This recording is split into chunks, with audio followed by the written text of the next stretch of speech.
సామాన్యులకి ఏమి రాయితీ ఇవ్వలేదు కదా, సామాన్యులకి ఏమీ రాయితీ ఇవ్వలేదు, దానివల్ల కలిగే ఉపయోగం ఏం కనబడలేదు. ఎంతవరకు పూర్వం చేసిన చర్యల గురించి మాట్లాడుకున్నారు అంతే తప్ప పార్టీలకి వాళ్ళ పనులు అయ్యి వాళ్ళు కక్షలు తీర్చుకోవడం తప్ప పరిపాలనా విధానం అనేది లేనే లేదు. ఇంకో 10 ఏళ్ళు ఈయనే చంద్రబాబు గారి ముఖ్యమంత్రి అన్నారు కాదు, 10 రోజులుంటే దండగే. ఓకే, 10 రోజులున్న దండగే. అంటే ఈయన మరీ పట్టుకుని చేతులు పట్టుకుని మరీ చెప్పారు సార్ ఉప ముఖ్యమంత్రి దండగే. మరి ఎలా చూడాలి సార్? గ్రామాలకు సంబంధించి రోడ్లు కూడా టోల్ గేట్ అంటున్నారు కొత్తగా. ఇక ఏది ఉంటే అది పెడతాడు. ఆయన ఓట్లేసి గెలిపించినోడు కాదు, ఈవీఎంల మీద గెలిచినోడు కదా. జాతీయ రహదారులు బాధలు తెలియదు వాళ్ళకి. జాతీయ రహదారులకు అనుసంధానం అయ్యే గ్రామ రోడ్లు ఏవైతే ఉంటాయో ఆల్రెడీ పూర్వం సీసీ రోడ్ల కింద సెంట్రల్ గవర్నమెంట్ పని కాదు, దోసుకోవటం దాచుకోవటం. కరెంట్ ఛార్జీలు ఎలా అనిపిస్తున్నాయి సార్? కరెంట్ ఛార్జీలు ఎలా ఉన్నాయి? కరెంట్ ఛార్జీలు తగ్గిస్తాం పెంచమన్నారు. ఎక్కిన కాడ నుంచి కరెంట్ ఛార్జీలు ఆ ఛార్జీలు ఈ ఛార్జీలు అని వేస్తున్నారు. మరి ఎలా ఉంది సార్? ఏం చెప్తాం వాళ్ళు చెప్పినట్టు. ఇప్పుడు వాళ్ళు ఓట్లేసి గెలిచిన వాళ్ళు అయితే ప్రజల సమస్యలు కానీ ప్రజల యొక్క బాధలు కానీ తెలుస్తాయి. వాళ్ళు ఈవీఎంల మీద గెలిచినాడు కదా, కాబట్టి వాళ్ళకి ప్రజల సమస్యలతో పని లేదు. ఓకే, వాళ్ళకి ఏ కాడికి ప్రజలు ఓడించారని వాళ్ళకి తెలుసు. తెలుసు కానీ ఉపయోగం ఏముంది? సీట్లో కూర్చున్న తర్వాత ఎవరికైనా వాల్యూ, ఆ సీటుకే వాల్యూ, వాళ్ళకి కాదు. ఈ 6 పథకాలకి బడ్జెట్లు అత్యంతగా చూపించినప్పటికీ ఇచ్చింది 6 పథకాలే ఉన్నాయి కదా. 6 పథకాలు ఆయన కావాలని చెప్పేసి జనాన్ని మభ్యపెట్టడం కోసం తప్ప 6 పథకాల్లో ఏ ఒక్క పథకం కూడా నెరవేరలేదు కదా. నిన్న 10 రోజుల వరకు చూశారు, జనాల గురించి రాయితీలు ఏమైనా ఇస్తారేమోనని ఎక్కడ ప్రకటించలేదు సార్. వాళ్ళు ఏమి ఇవ్వరు. పరిపాలన వాళ్ళు చేసేది కక్షపూరితమైన పరిపాలన, కానీ పరిపాలన కాదు ఇది, కక్షపూరితంగా చేస్తారు. అదానికి సంబంధించి 300 కోట్లు లంచం తీసుకున్నారంటున్నారు. మరి రేపు కేంద్ర ప్రభుత్వం వాళ్ళతో కలయికగానే ఉన్నారు కదా. ఏం చేస్తాం? వాళ్ళు ఏం చేస్తే వాడికి జనం ఇంకా ఏం చేయలేరు. 5 సంవత్సరాలు వాళ్ళు చెప్పింది వాళ్ళు చేసింది వాళ్ళు తలంచుకొని నోరు మూసుకొని కూర్చోవటమే, ఎందుకంటే పరిష్కారం ఏమీ లేదు. మరి వాలంటీర్ల గురించి కూడా నిన్న ప్రశ్నించడం జరిగింది, ఏం చెప్పలేదు సార్ ఫైనల్ గా? వాలంటీర్లు 50-50 అండి. కొంతమంది ఒక రకంగా ఉంటారు, కొంతమంది ఒక రకంగా ఉన్నారు. వాలంటీర్ల విషయంలో 50-50 ఛాన్స్ అంతే, ఫుల్ ఏం కాదు. ఇది సంక్షేమం అటకెక్కినట్టేనంటారా? సంక్షేమం అటకెక్కినట్టేనంటారా? సంక్షేమం అటకెక్కినట్టు అసలు సంక్షేమం ఎక్కడుంది? అటకెక్కడానికి ఉంటే కదా అటకెక్కడానికి, అసలు లేదుగా. ఒక పక్క 104-108 మందికి జీతాలు లేవంటున్నారు సార్. అవును, అంగన్వాడీలు కూడా తమ సమస్యల కోసం పోరాడతాం. సగం తగ్గించారు. ఆరోగ్యశ్రీ కేసులు తీసుకున్నా కూడా హాస్పిటల్లో వేరే వాళ్ళు ఎక్స్ట్రా డబ్బులు తీసుకుంటున్నారు. ఎందుకని? వాళ్ళు బిల్లు సక్రమంగా పాస్ చేయట్లేదు కాబట్టి హాస్పిటల్ వాళ్ళు మళ్ళీ డబ్బులు ఎక్స్ట్రా తీసుకుంటున్నారు. దాని గురించి ఎవరికి కంప్లైంట్ చేసినా సరే ఎవరు పట్టించుకోవట్లేదు. ఎందుకు పట్టించుకోవట్లేదు? వాళ్ళు సకాలంలో విడుదల చేయట్లేదు కాబట్టి వాళ్ళు పట్టించుకోవట్లేదు. ఎలా అయితేనే అసెంబ్లీ సమావేశాలు 10 రోజులు ముగిసిపోయాయి సార్. వాళ్ళ మీద వీళ్ళ మీద వాళ్ళు అంటున్నారు. వాళ్ళు దర్పం కోసం చేసుకున్న సమావేశాలు తప్ప ప్రజల గురించి ఒక్క పాయింట్ కూడా లేదు దాంట్లో. Right sir. సమావేశాలు మొదలయ్యాయి. ఈ రోజు చూసుకుంటే జగన్మోహన్ రెడ్డి గారు సభకు హాజరయ్యారు. కానీ ప్రతిపక్ష హోదా ఇస్తే మా ఈ ప్రాబ్లమ్స్ చెబుతామన్నారు, ప్రజల వైపు గలం వినిపిస్తామన్నారు. వాళ్ళు రూల్ ప్రకారం మీకు 18 సీట్లు రాలేదు, 11 వచ్చినాయి కాబట్టి మేము ఇవ్వమన్నారు. దీనివల్ల బయటికి వాకౌట్ చేశారు అందరూ, కేడర్ అంతా. ఎలా అనిపిస్తుంది అంటే పిలిచి ఎందుకు అవమానం పడటమే కదా. అవమానం చేయటం అంత అవసరం ఏముంది?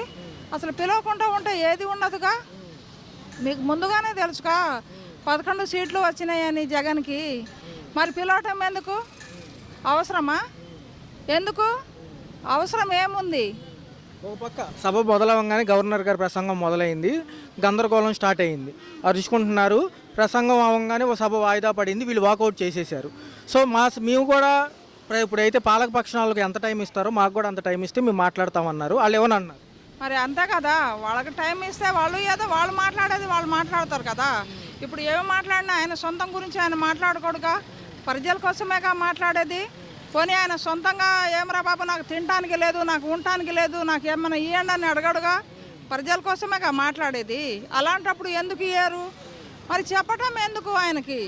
ఇప్పుడు బంతిలో కూర్చోబెట్టి వలపచనంగా చూస్తే ఎవరికైనా బాధే కదా. మరి జగన్తోనే అట్లాగే చేస్తున్నారు. ఆయన చేసిన తప్పు ఏముంది?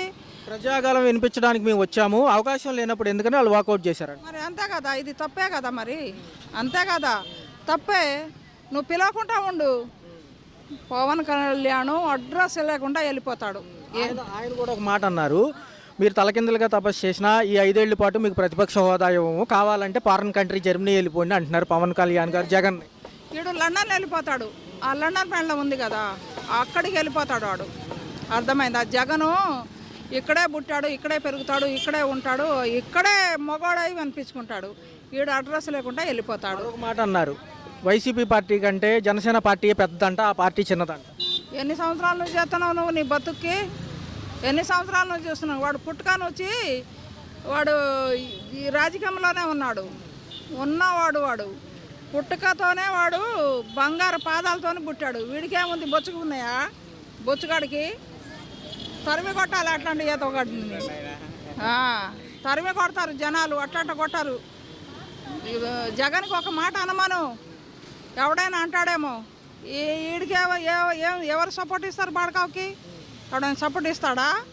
ఏం చేశాడని వీడు చెప్పు. లేని వాడికి ఏమైనా ఇస్తాడా? ఇన్ని హామీలు చెప్పాడు. ఆడపడుసులు, నా బిడ్డలు, నా చెల్లెలు అన్నాడు. మరి ఏం బీకాడు వీడు? ఏమైనా బీగుతాడా? ఏమైనా ఇస్తాడా? మరి ఇంకేంటి? మరి ఏంటి, మరి ఎందుకు ఇలా బాయ్కాట్ అంటే బయటికి బాయ్కాట్ చేయడం అంటే బయటికి వాళ్ళు వచ్చేసారు నిరసనగా వ్యక్తం చేసి, మరి రేపైనా వస్తారని అడుగుతున్నారు. మరి వీళ్ళు అవకాశం ఇస్తే వస్తారా, లేకపోతే ఏంటి, ఎలా ఉండవు? అవకాశం వస్తే వెళ్తే ఆయన కూడా మాట్లాడే ఛాన్స్ ఇవ్వాలి కదా. ఛాన్స్ ఇవ్వకుండానే మీరు గందరగోళంగా మాట్లాడితే ఆయన ఏం మాట్లాడతాడు? మరి ఆయన మాటలు కూడా వినాలి కదా. ఆయన ఏం చెప్తాడో వినాలి కదా. చెప్పకుండానే మీరు గోలగోల చేసి బయటికి పంపిస్తే ఆయన ఎందుకు ఉంటాడు? అసలు అంత కష్టపడే అవసరం లేదు జగను. అర్థమైందా?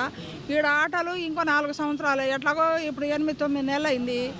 ఇంకో 4 సంవత్సరాలు తరిమి కొడతారు జనాలు. అప్పుడు వీడు రోడ్డు మీద పడతాడు. పవన్ కళ్యాణ్, చంద్రబాబు ఇద్దరు. ఏం జరగలేదండి, అంతా బాగానే జరిగింది. ఏం జరుగుతుంది? కామనే కదా. రాజకీయ నాయకులు అన్న తర్వాత కొట్టుకోవటం, తిట్టుకోవటం కామన్ అయిపోయింది. సభా సమావేశాలు మొదలయ్యాయి. గవర్నర్ గారి ప్రసంగం గందరగోళంలోనే జరిగిపోయింది. సభ వాయిదా పడింది. వీళ్ళేమో తలకిందులుగా తపస్సు చేసినా మేము ప్రతిపక్ష హోదా ఇవ్వమని పవన్ కళ్యాణ్ గారు అంటున్నారు. ఇస్తేనే ఉంటామని వీళ్ళు హాజరేపించుకుని వచ్చినట్టుగా ఉందని వీళ్ళు అంటున్నారు. ఎలా? ముందు పవన్ కళ్యాణ్ గారిని తర్వాత, ఇప్పుడు కాదు, సింగిల్గా పోటీ చేసిన తర్వాత జగన్ని శాసించడం నేర్చుకోమానండి. సింగిల్గా పోటీ చేయమానండి. మరొక అంశం అన్నారు, విన్నారో లేదో, ఆయనది పార్టీ ఈయనకంటే పెద్ద పార్టీ అంట, ఈయనదే చిన్నదా అంటే? జనసేన పెద్ద పార్టీ. జనసేన పెద్ద పార్టీ అంటనా? ఎలా అండి? 4-5 కలిస్తేనా జనసేన ఎలా అవుద్దండి? ముందు అధ్యక్షుడు ఎవరో కనుక్కోమానండి. చంద్రబాబు, పవన్ కళ్యాణ్? జనసేన పార్టీకి అధ్యక్షుడు ఎవరు, అది ముందు చూసుకోమానండి. 11 మంది కేతరు ఉన్నప్పటికీ ఉంది ఈ వీళ్ళే కాబట్టి ఇస్తే ఏమవుతుంది? ఎంత అండి పవన్ కళ్యాణ్ పర్సంటేజ్ ఎంత? పవన్ కళ్యాణ్ మహా అంటే 6 లేదా 7 లేదా 10, అంతమించి ఎక్కువ ఉండదు పవన్ కళ్యాణ్. పెద్ద పార్టీ ఎలా అవుద్ది? 40% వచ్చినోడు బెటరా? బీజేపీ, జనసేన, టీడీపీ, సిపిఎం 10 పార్టీలు కలిసిన వాళ్ళు బెటర్ అంటావా? అంటే హోదా ఇస్తే ప్రశ్నిస్తారు, పథకాలు ఏమైనా భయం అంటారు. ఏమండి, వీళ్ళ యజమానికి, చంద్రబాబుకి, వీళ్ళ యజమానికి, వీళ్ళందరికీ కూడా జగన్ని ఒంటరిగా ఎదుర్కోలేకే కదా, జగన్ని ఒంటరిగా ఏమి చేయలేకనే కదా అందరూ కలిసి పోటీ చేశారు. ఎవరితో పార్టీ పెద్ద పార్టీ అవుద్దండి? ఒకసారి ఆలోచించండి. ప్రజలు ఆలోచిస్తున్నారు, బాగానే ఆలోచిస్తున్నారు. ఈ నవరత్నాలని ఏదో 6 ప్యాక్ అన్నాడు, ఏదో ప్యాకులు పెట్టాడు కదా, ఇవన్నీ జనాన్ని మోసం చేయడానికని అందరికీ తెలిసిపోయింది. అందరూ తెలివిగా ఇవాళ తప్పు చేసామని ఎవరికి వాళ్ళు చంపలేసుకోండి. అంటే ఇప్పుడు ఈ ప్రతిపక్షం కింద అనుకునే వాళ్ళు అడుగుతారని ఈ యొక్క గందరగోళం సృష్టించారంట కదండి. ఇవ్వలేక చేతకాక ఇవ్వలేక జగన్మోహన్ రెడ్డి బటన్ నొక్కుతున్నాడు, ముసలిది కూడా నొక్కుద్దు అన్నాడు. ఇప్పుడు నొక్కమానండి చంద్రబాబుని, పవన్ కళ్యాణ్ని నొక్కమానండి. జుట్టు ఎగరేసినంత ఈజీ కాదు పవన్ కళ్యాణ్ చెప్పండి. కొన్ని కేసులు ఉన్నాయి. సుగాలి ప్రీతి అన్నాడు, ఏదో సుగాలి ప్రీతి కేసుకు ముందు చేయమనండి. ముందు ఆడవాళ్ళకి న్యాయం చేయమనండి. ఆడవాళ్ళు వస్తే పెద్ద చట్టాలు తీసుకొస్తాను, ఆడవాళ్ళు పక్కన చూడాలంటే భయం వేసేటట్టు చేస్తాను అన్నాడు కదా, ముందు అది చేయమనండి పవన్ కళ్యాణ్ గారిని. అది ఈయన ఆ వ్యాఖ్యలు ఎలా చూడాలి సార్? తలకిందులుగా తపస్సు చేసినా అంటే ఏంటి అది, అంటే ఎలా తీసుకుంటారు? పవన్ కళ్యాణ్ ఇచ్చినా ఈకపోయినా 2029లో జనం ఆల్రెడీ జగన్మోహన్ రెడ్డికి ఇస్తారండి. పవన్ కళ్యాణ్ ఇచ్చేది ఎవరు? పవన్ కళ్యాణ్ ఎంత, చంద్రబాబు ఎంత? వాళ్ళు ఇవ్వాల్సిన అవసరం లేదు. జనాలే జగన్మోహన్ రెడ్డి పార్టీకి ఇస్తారు. మార్నింగ్ వాకౌట్ చేసిన అనంతరం కూడా బయట చర్చా సమావేశాలు పెట్టారు. ప్రస్తుతం ఎలా అనిపించింది? అంటే మేము ప్రజాగలం వినిపిద్దామని వెళ్ళాము, మాకు అవకాశం లేదంటున్నారు. నిజమే కదండి, వాళ్ళు వెళ్ళారు, ప్రజల పక్షాన్ని పోరాడదామని వెళ్ళారు. సూపర్ 6 అన్నారు, ఒకటే అమలు చేయలేదు. ఇంతవరకు ఎటువంటి హామీలు కూడా నెరవేర్చలేదు. మెగా డిఎస్సీ అన్నారు, మెగా డిఎస్సీ మాలాంటి వాళ్ళందరూ ఎదురు చూస్తున్నాం, మెగా డిఎస్సీ లేదు. ఇక ప్రజల సమస్యల కోసం పోరాడతారు. జగన్మోహన్ రెడ్డి ఏమైనా అధికారం కోసం కాదండి, ప్రజల కోసం తిరుగుతూ ఉంటారు. ప్రజలే ఆయనకు ఊపిరి, అది అందరికీ తెలిసిందే కదా. ఏదైనా వచ్చే ఛాన్స్ ఉందంటారా, లేకపోతే ఇలాగే చేస్తారు గందరగోళంగా? వాళ్ళు చేస్తారండి. వాళ్ళకి మదం ఎక్కున్నారు. జనసేన, టీడీపీ, ఈ బీజేపీ మదం ఎక్కున్నారు. మదం ఎక్కిన పార్టీలు ఏం చేస్తాయి? ఒకసారి అవకాశం ఇవ్వచ్చుగా మాట్లాడడానికి, ఏమవుతుంది? ఇస్తే వాళ్ళ బండారం బయటపడుతుంది కదా. ఇస్తే వాళ్ళ బండారం మొత్తం బయటపడుతుంది. మీకు తెలియదు ఏముంది? సూపర్ 6 గురించి ప్రశ్నిస్తారు, జనాలు తెలుస్తాయి. వాళ్ళు ఏమీ చేయలేరు, వాళ్ళకి తెలుసు. వాళ్ళు దోసుకోవటానికే సరిపోట్లా. ఇవాళ పెద్దిరెడ్డి అంటారు, వాళ్ళు అంటారు, వీళ్ళు అంటారు, రోజు అంటారు. ఇవన్నీ వాళ్ళే చేసుకుంటూ వాళ్ళే ఇది చేసుకుంటూ ఇవాళ మొత్తం వాళ్ళే దోసుకోవడానికి సరిపోలా. ఫ్రీ ఇసుక అన్నారు. జగన్మోహన్ రెడ్డి టైంలో కంటే కూడా ఇవాళ ఫ్రీ ఇసుక విపరీతమైన రేట్లు పెంచేశారు. అది అందరికీ తెలిసిన విషయమే. ఎందుకంటే పల్లెటూర్లలో అడిగితే వాళ్ళ కూటమి గురించి అందరూ చెప్తారు. తదుపరి ఎలా ఉంటుంది? రాష్ట్ర బడ్జెట్ ఏమైనా ప్రవేశపెట్టే ఆలోచనలో ఉన్నారా వీళ్ళు? సభనంతా ఇట్లాగే రసాభాసగా సాగుతుందంట. వాళ్ళు ఏదో ఒకటి చేసి ఎట్టయినా తప్పించుకోవాలని చూస్తారండి. చంద్రబాబుకు తెలుసు మనం ఇచ్చేదంతా తప్పుడు హామీలు. ఈ హామీలన్నీ కూడా మనం నెరవేర్చలేము, మన చేత కాదు, మన వల్ల కాదు అని. సంపద సృష్టిస్తానన్నాడు. మనం మీరు చూశారు అనంతపురంలోనో సంపద సృష్టి ఎలాగో నాకు వచ్చి చెవిలో చెప్పండి అన్నాడు. సిగ్గు లేదండి? 14 సంవత్సరాలు సీఎంగా చేసిన వ్యక్తి సంపద సృష్టిస్తాను నేను మీ అందరికి పంచుతాను అన్నాడు. ఏం పంచాడు చెప్పండి? పంచాడా? పైగా జనాన్ని వాళ్ళ ప్రశ్నిస్తున్నాడు. నా దగ్గర బడ్జెట్ లేదు, బడ్జెట్ వచ్చినాక నేను చేస్తాను, సరిపోవట్లేదు, భయం వేస్తుంది. సూపర్ 6 ఇచ్చేటప్పుడు 14 సంవత్సరాలు సీఎంగా చేసిన ముఖ్యమంత్రి, మాజీ ముఖ్యమంత్రి, ఈ ప్రజెంట్ ముఖ్యమంత్రి తెలియదండి? నవ్వుతున్నారు జనాలు. ఆ మాటలు విని నవ్వుతున్నారు. కూటమి ప్రభుత్వం కొన్ని హామీలు ఇచ్చాయి, దాంతోపాటు కొన్ని చేస్తామంటున్నారు. బాగుంటాయా ముందుకెళ్తే? ఇప్పటివరకు అయితే పెద్ద చేంజ్ అయితే నాకైతే ఏమనిపించలేదండి. ఇంకా 1 year వరకు సరిగ్గా కంప్లీట్ అవ్వలేదు కాబట్టి చూడాలి. రేపటి నుంచి కూడా చూసుకున్నట్లయితే అసెంబ్లీ సమావేశాలు మొదలవుతున్నాయి.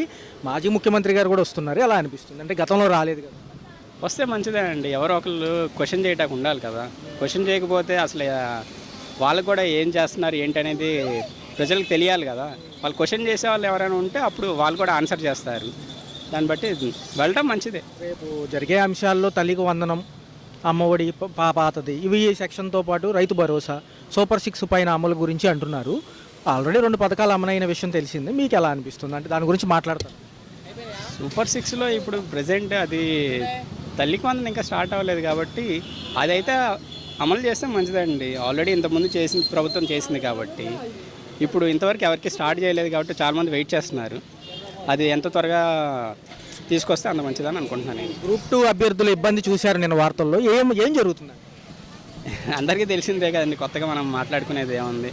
ఇప్పటికే చాలా రోజుల నుంచి పెండింగ్లో ఉంది. అది కూడా చాలా త్వరగా ఎంత త్వరగా తీసుకొస్తే అంత మంచిది. వాళ్ళు రెగ్యులర్గా ఎగ్జామ్ జరిగిపోతుంది, పోస్ట్ పోన్ అవ్వలేదు అంటున్నారు. పోస్ట్ పోన్ అవ్వలేదా అని అంటున్నారు కానీ అది ఇంతవరకు అఫీషియల్గా ఏం అనౌన్స్మెంట్ ఇంతవరకు ఏం రాలేదు కదా. అది గవర్నమెంట్ నుంచి అఫీషియల్ అనౌన్స్మెంట్ వస్తే కానీ ఏ విషయం తెలియదు కాబట్టి చూడాలి. మీకు నచ్చిన అంశాలు, నచ్చిన అంశాలు ఏదైనా నచ్చినాయి అంటే ఇంకా పెద్దగా నచ్చిందంతా ఏమని చెప్పడానికి ఏం లేదండి. నాకైతే ఏం అనిపించలేదు. ఇంత కొత్త చేంజెస్ అయితే నాకేం అనిపించలేదు. చూడాలండి ఇంకా మరి అయితే. రోడ్ల వ్యవస్థ కాడి నుంచి మిగతా అన్ని అంశాలు ఉన్నాయి కాబట్టి ఈ 9 నెలల పాటు ఇంకేమైనా సమయం ఇవ్వచ్చు అంటారా? లేకపోతే త్వరితగతిన పూర్తి చేస్తే బాగుంటుంది? ఇంకా కొంచెం టైం ఇవ్వచ్చు అండి. జస్ట్ 1 year కూడా సరిగ్గా కంప్లీట్ అవ్వలేదు కదా. చూద్దాం. ఇంకా టైం వాళ్ళకి టైం ఇవ్వాలి కదా ఏం జరగాలి. ఎందుకంటే మన ఆర్థికంగా వాళ్ళు కూడా కొంచెం అన్నీ చూసుకోవాలి అంటున్నారు కాబట్టి అది కూడా చూసుకుని దాని ప్రకారం వాళ్ళు ఏమైనా చేయడానికి మనకు కొంచెం టైం ఇవ్వాల్సిందే. అట్లాగే గతంలో ప్రతిపక్ష హోదా దక్కలేదని రాలేదు కాబట్టి జగన్ గారు ఈసారి వస్తారంటున్నారు. కేడర్కి దిశానిర్దేశం చేశారు ఏం మాట్లాడాలనేది. రేపు సభ ఎలా ఉండబోతుంది అనుకోవచ్చు? అదైతే నేను కూడా దానికోసం వెయిట్ చేస్తున్నాను. ఎలాంటి క్వశ్చన్స్ గవర్నమెంట్ ముందు ఎలాంటి క్వశ్చన్స్ పెట్టబోతున్నారు అని చెప్పి వెయిట్ చేయాలండి. జగన్ గారు వస్తే అందరికీ మంచిదే అని అందరూ అనుకునేదే కాబట్టి అంతమంది ముందు ఆయన ఎలాంటి క్వశ్చన్స్ అడగబోతున్నారు అనేది కూడా చూడాలి. 2.0 టూర్ స్టార్ట్ అయినట్టేనంటారా? అది దానికోసం కూడా వెయిట్ చేస్తున్నామండి. చూడాలి. అత్యంత వ్యయమైన పథకాలు నిజంగా జనాలకు అవసరం ఉన్నాయా? పారంపర్యంగా ప్రతి పార్టీ వచ్చినప్పుడల్లా ఇస్తుంది కాబట్టి తప్పదంటారా? తప్పదు కదా, ఇవ్వాలి కదా. ఇస్తామనే వచ్చింది. మీరు ఇస్తామనే. అవును సార్, అవును, కరెక్ట్. ఇస్తామన్నప్పుడు ఇవ్వాలి కదా. లేకపోతే జనాలు మోసం చేస్తారు. ఆల్రెడీ మొండి చేయి వాలంటీర్లకు చూపించారు. ఎలా అనిపిస్తుంది? వాళ్ళకు మీకు 10,000 ఇస్తామన్నారు. మరి వాళ్ళకి అసలు తీసేసారు. అదేం పద్ధతి? ఇస్తామన్నప్పుడు ఇచ్చి చెప్పి చేస్తే అది పద్ధతి కరెక్ట్. ఏ నాయకుడు అంటే ఆల్రెడీ లోటు బడ్జెట్ లో ఉంది కదా సార్ ప్రభుత్వం కొంచెం. ఓటు బడ్జెట్ ఉన్నప్పుడు నువ్వు ఎందుకు నీకు తెలీదా? అమాయకులు ఏం కాదుగా మీరు. అవును సార్, అవును. మీకు అంతా తెలుసుగా, ఎంత ఉంది ఏంటి అన్ని తెలుసు కదా. అట్లాంటప్పుడు జనాలు మోసం చేయటం తప్పితే ఇంకేముంటుంది? ఓ పక్క మోడీ గారికి ఈసారి సపోర్ట్ ఉంది కాబట్టి పోలవరం అమరావతి ప్రతిసారి ఎలక్షన్ ప్రచారానికే వాడుతున్నారు తప్ప సాగుతుంది అంటారు ఈసారి. ఏం వస్తుందో అందరూ అదే అంటారు. ముందుకు సాగదు, చర్చ. మోడీ ఇస్తే కదా డబ్బులు, ఆ మోడీ ఇచ్చేది లేదు చర్చ. యువత పాపం అత్యంత దీనస్థితిలో ఉన్నారు. రెండోది ఉద్యోగ కల్పన కోసం చూస్తున్నారు సార్. చూస్తున్నారు. మరి ఈసారన్నా అవుతుందా? ఏమవుతుంది? మాటలకి ఇప్పుడు రోడ్లు వేస్తానంట పోలు వేరళ్ళకి, కార్లకు కానీ పెద్ద బళ్ళకి కానీ అన్నిటికీ టోల్ ఫీజు చేస్తారు. అవును సార్, చెప్పారు. అవును, ఇప్పుడు అసెంబ్లీలో చెప్తున్నాడు టోల్ ఫీజు చేస్తారు. అవును సార్, 2 వీలర్ కూడా రాబోతుంది అంటారు కొత్తగా. అది గంట వాటి మటుకు వేస్తాడు. బాధుడే బాధ. సార్ చూసుకున్నట్లయితే జమిలీ ఎన్నిక సిద్ధంగా అమ్మంటున్నారు. మరి ఈయన ఎలా ఉండబోతుంది? 2027కి దేశం మొత్తం ఒకేసారి. అప్పటికి ఇంకా జనాలు అర్థం చేసుకుంటాడు. వీళ్ళు ఏంటో వాళ్ళు ఏంటో బ్యాలెన్స్ చేసుకొని అప్పుడు డిసైడ్ అవుతాడు జనాలు. Right sir, right. ఏమోనని ఎక్కడా కూడా రాయితీలు ప్రకటించలేదు. ఈ యొక్క బడ్జెట్ అయితే అయిపోయింది కంప్లీట్ గా. కాకపోతే ఇచ్చిన సంక్షేమానికి కానివ్వండి ఆ ఇతర శాఖలకి అరకొరగా ఇచ్చారు. మరి వచ్చే ఆర్థిక సంవత్సరం వరకు బడ్జెట్ ఎలా అనిపిస్తుంది సార్? దాని గురించి మనకు తెలియదండి, ఐడియా లేదు. నిత్యావసర సరుకుల ధరలు ఎలా అనిపిస్తున్నాయి? విపరీతం పెరిగిపోయినాయండి. విపరీతం అసలు నూనె పెరిగిపోయింది. ప్రతి వస్తువు 150 రూపాయలు 150 రూపాయలు లేదు. సార్ ఏ వస్తువు 100కి చేరడానికి రెడీగా ఉంది. మామాయిలు 70 రూపాయలు 80 రూపాయలు అమ్మేదే 150 రూపాయలు అమ్ముతాయి. గతంలో ట్రూ ఆఫ్ ఛార్జీలు నేను గోల్ చేసిన వీళ్ళే ఇప్పుడు వచ్చాక 2.27 పెంచారు. వీళ్ళు పెంచారు. మేము మొత్తం తగ్గిస్తాం అది ఇది అంటారా? ఏం తగ్గించిన వీళ్ళు 6 పథకాలకి గురించి ఇచ్చిన సంక్షేమం సరిపోదు. పిల్లలకి లేవు. పిల్లలకి మనిషికి 1500 40 60 లేవు. అవును సార్, అయిపోయినాయి. మహిళలకు డబ్బులని 200 పెట్టి బ్యాంకుల్లో చేయించారు. ఆ ఉద్యోగాలు 22,000 ఇస్తాడు. ఏమి లేవు. మామూలుగా కొట్టుకుంటూ వెళ్ళిపోవడానికి ఎంతసేపు వాళ్ళు రాజధాని అంటే కానీ జనాలు చూసే పనులు అసలు రేట్లు పెరిగినాయా తగ్గినాయా అవి చూసుకోవట్లా. పౌర సరఫరాల శాఖ మంత్రి గారు కూడా ఏం మాట్లాడట్లా. ఎంతసేపు ఈ రోడ్లు వేసుకోవడం మనుషులు పెరిగినా తగ్గినా అని చెప్పట్లే లేదు. కూడా కొత్త ప్రతిపాదన తీసుకొచ్చారు సార్. గ్రామాల్లో అనుసంధానమైన జాతీయ రహదారి రోడ్లు కూడా టోల్ గేట్లు పెడతారు. మళ్ళీ డబ్బులు వసూలు చేస్తారు. ఏం సార్ సమంజసం అంటారా? పేదలు బతికే పని కాదండి. ఇప్పుడు రేట్లు పెరిగి 170 రూపాయలు అంట. ఏం తింటాం? ఇలా బియ్యం వచ్చి 1500 1600 ఏం లేవు. అసలు గిడ్డంగుల శాఖకు సంబంధించి ఏమీ మాట్లాడాలి. తగ్గిస్తే కొద్దిగా పేదలు బతుకుతారు. పేదలు బతకాలంటే తగ్గాలి. అది స్టోరీ ఇచ్చినా ఇప్పుడు నెలకోసారి ఇస్తారు. మొన్నటి దాకా ఏదో అదానీ కంపెనీల అంశం గురించి మాట్లాడుతున్నారు. 300 కోట్లు ఆ జగన్ తీసుకున్నాడు అంటారు. కాసేపు కేంద్రంలో వాళ్ళు బాగానే ఉన్నారు. వీళ్ళంతా వీళ్ళు తీసుకుంటారు. వీళ్ళు గుమ్మొక్కే అంతా ఏంటంటే జనాలకి ఏంటంటే 2 రూపాయలు తగ్గాలండి. ఎక్కడ తగ్గినా చేస్తే మనకి చంద్రబాబు వచ్చారు బాగా చూసారంట. మరొక విషయం సార్, 2027కి జమిలీ ఎలక్షన్స్ అని కేంద్రం అంటున్నప్పటికీ నిన్న ఈయన ప్రకటించారు 2009లోనే ఇక్కడ రాష్ట్రంలో సార్వత్రిక ఎన్నికలు ఉంటాయని. మరి చూసుకున్నట్లయితే మరి ఈసారి సపోర్ట్ ఉంది కాబట్టి పోలవరం అమరావతి అవ్వాలి కదా. పోలవరం చేస్తారు. వెళ్ళి మోడీ దగ్గరికి వెళ్ళి డబ్బులు తెస్తారట వీళ్ళు. మళ్ళీ నిధులు తీసుకుంటారు. ఎక్కడ సార్ ఆయన ఎన్నికల ప్రచారానికి వాడుకుంటున్నాడు తప్ప ఇచ్చింది జనం వాడుకుంటాడు. వాళ్ళు కావాలంటే వీళ్ళకి ఇస్తాడు. ఏ రోడ్కి మళ్ళీ పెంచేదే మనకి ఆంధ్ర లేదు. మరి ఈ రోజేమో మహారాష్ట్ర ఎన్నికల రిజల్ట్ ఉంది. తిరుగుతున్నారు కదా. ఇవాళ పేదోడు బతికేది లేదయ్యా. అంత డబ్బు కొల్లడు బతకాల్సిందే గానీ. ఫస్ట్ శాఖ నిర్వీర్యం చేసింది వాలంటీర్ శాఖ. వాళ్ళ పరిస్థితి ఏమంటారు? వాలంటీర్ తీసాడు. ఇప్పుడు 10,000 ఇస్తా అన్నాడు వాళ్ళని గెలిచి ముందు. ఇప్పుడు అసలు తీసి పారేసాడు. ఏం లేదండి, ఇలా ముందు గెలవాలి అంతే. గెలిచామా తర్వాత వాడు పడ్డాడు కూడా లేదు. చేసేది ఏం లేదంటారు ప్రజలు. వాళ్ళు ఏం చేయరు. 10 ఏళ్ళు ఈయన ముఖ్యమంత్రిగా ఉండాలని పవన్ కళ్యాణ్ గారు అంటున్నారు. ఆయన ఉంటాడు తెలియదు. తెల్లరగా ఉంటాను మనిషి చచ్చిపోతారు తెలియదు అసలు. అవునవును, అది తెలిసా సత్యం. వాడికి ఏం తెలుసు మొక్క. వీళ్ళు ఏమండే మనిషి గ్యారెంటీ ఉందా? ఆయన ఉందా గ్యారెంటీ? ఏమన్నా గ్యారెంటీ కార్డు ఉందా? పక్కా చెప్పారు సార్. 80% ఉన్న సంక్షేమాన్ని గత ప్రభుత్వంలో 40 ఇస్తామని చెప్పేసి. రండి వీళ్ళు ఆ రోడ్లు మాస్కులు రాసుకోవడం. ప్రజలకి ఏం తక్కువలో ఉందా లేదా? మొన్న ఏమన్నారు మొత్తం తగ్గిస్తా అన్నారు. ఏం తగ్గించారు? ఏ తగ్గించారు? ఇసుక పాలసీని పారదర్శకంగా అమలు చేయడానికి ఎమ్మెల్యేలకు ఇస్తారండి. ఎమ్మెల్యేలే ఇసుక 8,000 ఉందండి. అవును, ఇవాళ వచ్చి 4000 ఉందండి. పని చేపించేవాడు కావాలిగా, అవును. వస్తే సరిపోయిందా? అవును. రాగానే పనివాడు కావాలి, ఒక 10,000 కావాలి.